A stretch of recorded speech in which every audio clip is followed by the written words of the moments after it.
कलितपातानां भूमिरेवावलम्बनं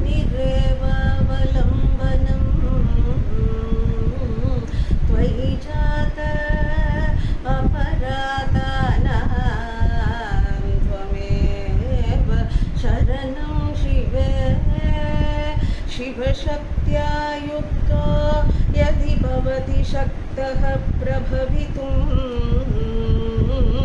न चेदेवं देवो न खलु कुशलकस्पन्दितुमपि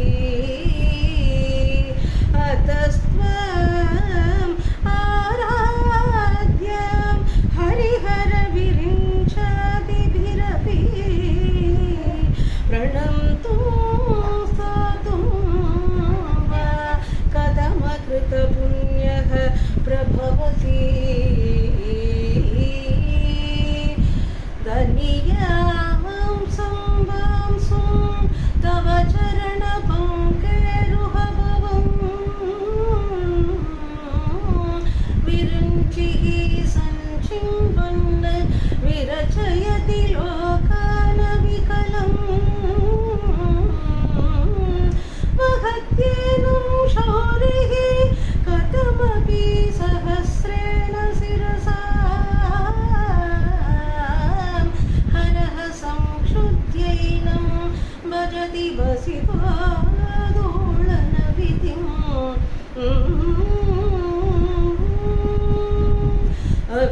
अविद्यानाम् अन्तस्तिमिरमिहिरद्वीपनगरे जडानां चैतन्यस्तबक मकरन्दस्रुतिजरी दरिद्राणां चिन्तामणिगुणनिका जन्मजलदो निमग्नानां तंष्ट्रा पुररिपुवराहस्य भवति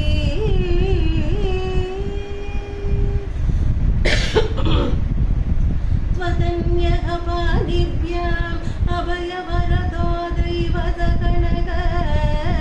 त्वमेका निवासि प्रकटितवराभीत्य अभिनय भयात्रातुं दातुं फलमपि च वाञ्छासमधिकं शरण्ये लोकानां तव हि चरणावेव निपुणो हरिस्त्वामाराध्य प्रणतजनसौभाग्यजननी पुरानारी भूत्वा पुररिपुमपि क्षोभमनयत् स्मरोऽपि त्वां नत्वा प्रतिनयनलेघेन वपुषा मुनीनामभ्यन्तः प्रभवति